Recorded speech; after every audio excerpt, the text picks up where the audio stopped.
The media has been awash with news about the Twitter ban. It's currently on the top 5 trending topics, and for good reason. Politicians, technocrats, young professionals, the international world are all talking about this topic. Some are for and some are against, and it's raising deeper issues as to how the Nigerian economy functions. Issues like freedom of speech and expression, legality, dictatorship, further decline in our economy, and the devaluation of our currency. And the thing I keep wondering is, do our decision makers and our citizens really understand the implications at play and the impact of the victimization of social media? So today, I want to try and unpack this with Tomiwa Aladekomo, CEO of Big Cabal Media, owners of Tech Cabal and Zikoko. Tech Cabal is an online publication focused on the business and human impact of technology across Africa. And Zikoko is an online youth publication focused on the range of cultural and economical issues that today's younger generation care about. Welcome, Tomiwa. Thank you once again for being here. Thank you for having me. And on to the first question again. Okay. What is social media, the internet, and technology? Okay. So technology is broad, and it's the sum of like the skills and experiences and tools that sort of we use to make life better and to improve things. And so technology can apply to the internet, it can apply to electronics, but it can apply to even more mundane things. The internet is a global network of information. And on the internet rest things like email, social media, your websites, all of those things sit on the internet. And so the internet, if you think about it, is kind of like the broad site for all of this information that we share as people. Now, social media, so what we're doing is we're coming smaller. Technology is broad, applies to the internet, applies to technology. So technology is the computer, is the laptop. So technology goes beyond that. Technology basically... The kettle. Technology is abstract. Technology is, this is how we make things better. This is how we build tools for ourselves. And so it can apply to internet's technology, but you can also apply technology to improving your farming tools, you know. So it's very, very broad. But the internet specifically is the site of information today. It's the World Wide Web sits on the internet. All the information, your email, your social networks, all of that sits on the internet. So the World Wide Web is not the internet? It's not the internet. It's actually, funny enough, it sits on the internet as well. So the internet is just this broad network of information. It's computers connected to each other all over the world. They're sitting down on cables under the oceans, but it's just an information network. That's the easiest way to think about it. It's the big information network that we all sort of exchange information on. Now, social media networks are a very, very small subset, and it might not feel because they're growing bigger and bigger, but they're a smaller subset of what is happening on the internet. And what social media networks do is they allow us to, they're social. I mean, so the social means it's me creating information for you. It's people creating information for other people and exchanging that information. And so social networks are different from traditional media publishers or media platform. Media's, again. So some of this, I think some of this like technology media is broad. And so let's avoid going too broad because we might then just get into purely philosophical spaces. But I mean, media basically is the exchange of information and the platforms on which you're exchanging that information. But I'd say essentially the big thing that differentiates social media networks or social media from traditional broadcast media is the idea that you're creating content and information for one another. It's social. So it's, whereas a traditional broadcast media outlet, like a newspaper or a television station, would be creating content for 1 million people to consume. The distinguishing factor of social media is it's 1 million people creating content and information for 1 million people to consume. And so if there were 6 of us in the room, with social media, all of us are creating content and information and sharing it with other people. And so that's the big change that social media networks ushered in, is they changed the way we communicate with ourselves from broadcast models where it's one authority creating content for people to people sharing information directly and creating content directly for themselves. I have a very interesting analogy to describe what you've just said. Bring it on. Broadcast media is a conference or a movie theater. Yes. Where you're sitting down and the information is being given to you. Yes. You can't actually respond back to it. Yes. Social media is an Owambe party, a social party, where you're all sitting at round tables. I love it. I love it. And you're all interacting with each other. I love it. Why not? Why not? It makes sense. Yeah. It makes sense. Yeah. And I will say that that democratization of information is something that the internet started, and then social media networks sort of like really accelerated, basically. Okay. And the social media network works better. We have something called network effects. The more people are at your Owambe, then the more information there is for you all to share. Yes, the more enjoyable this Owambe is, because exactly, Feran has brought her gist, you know. Shaliwa has brought their own gist. Nkechi has brought their own. So now there's more. And so social networks, they get richer, they get more valuable, the more people are on them.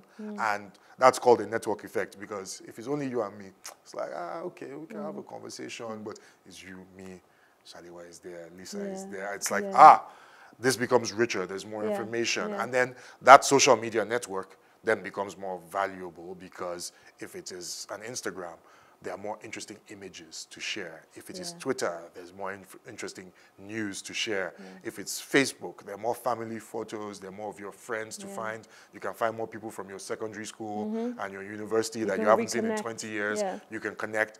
And so each social network gets richer the more people are on it. And that's basically called the network effect. Is it becomes more important and more informative the more people are on it. And it's more emotive as well. And it's more emotive as well. Yeah, because you're tugging at heartstrings from different perspectives. I think different social media platforms elicit different things. So Facebook, you know, especially is very, very emotive. It's very emotional. People are sharing, you know, family photos. They're sharing like their personal things. Twitter can also be very, very emotional and very, very emotive, but it's also very newsy.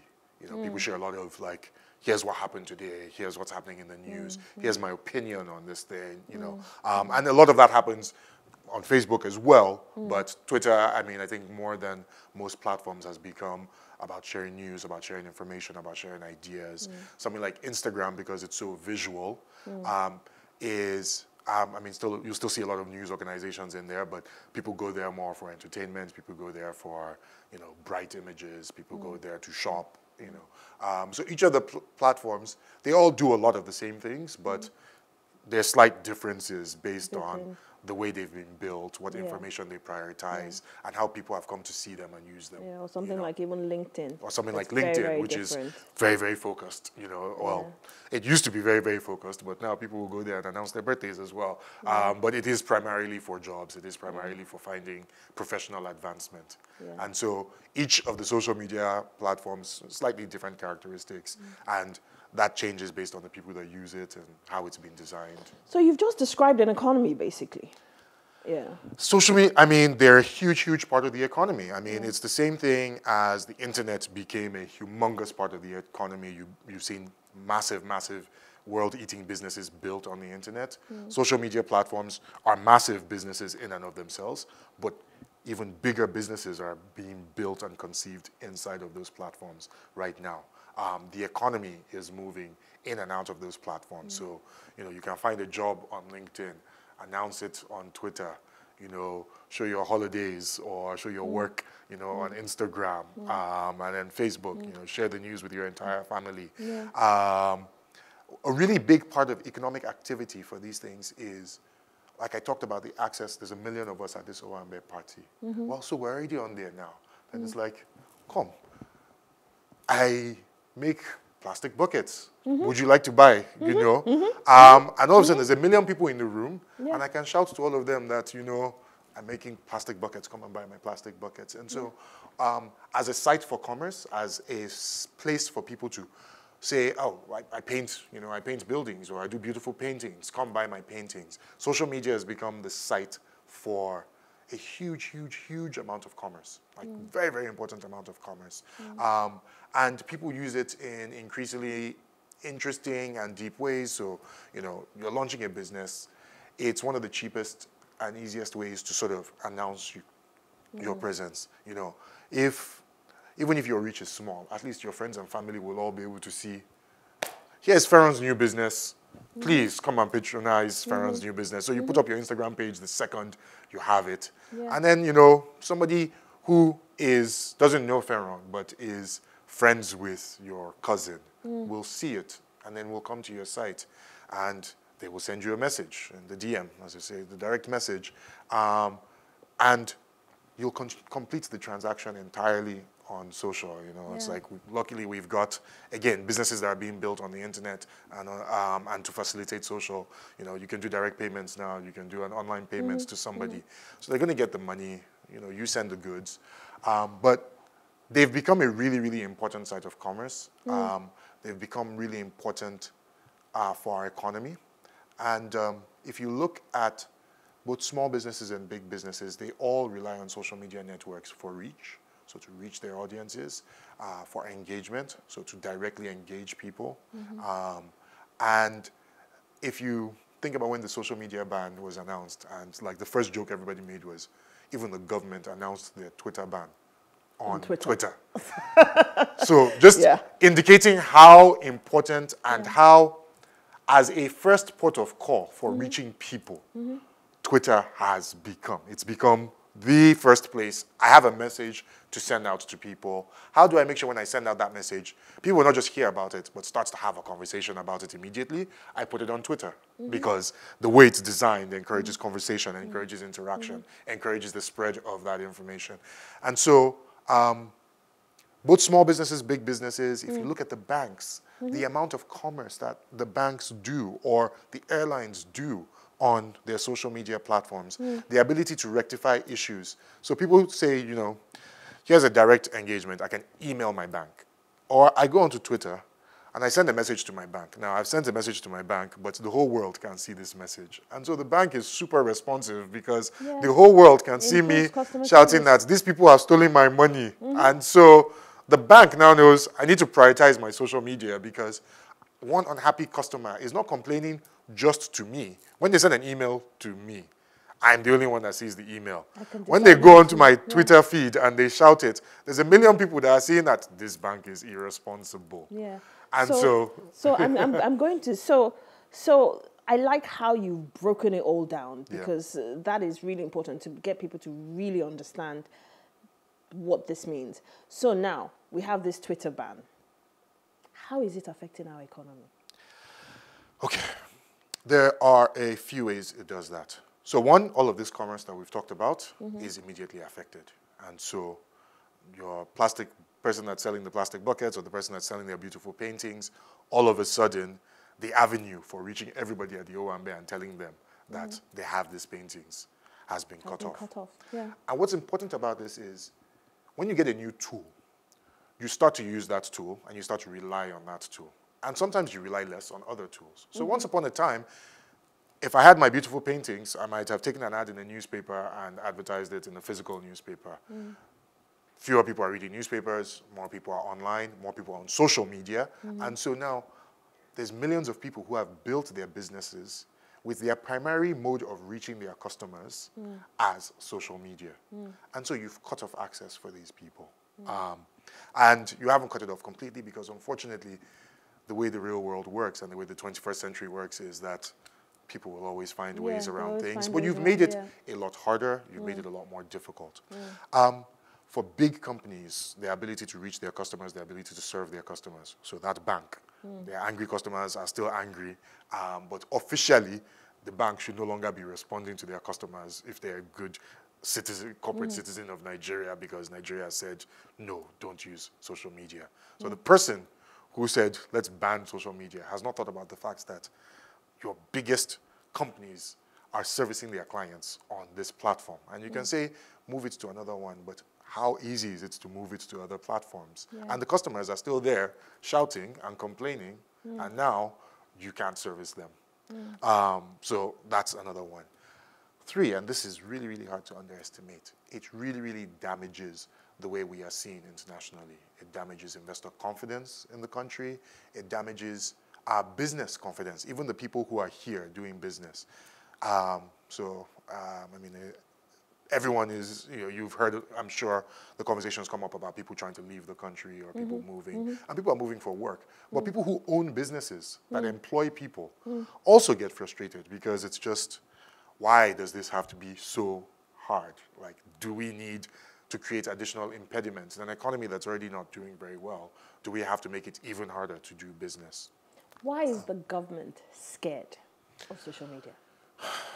Because it seems like it's not just our government that's scared of social media.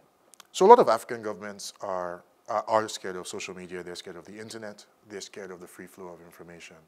And Tech Cabal covers technology across Africa. And so we've written a lot about social media bans in other countries. We've written a lot about the internet getting shut down in other countries.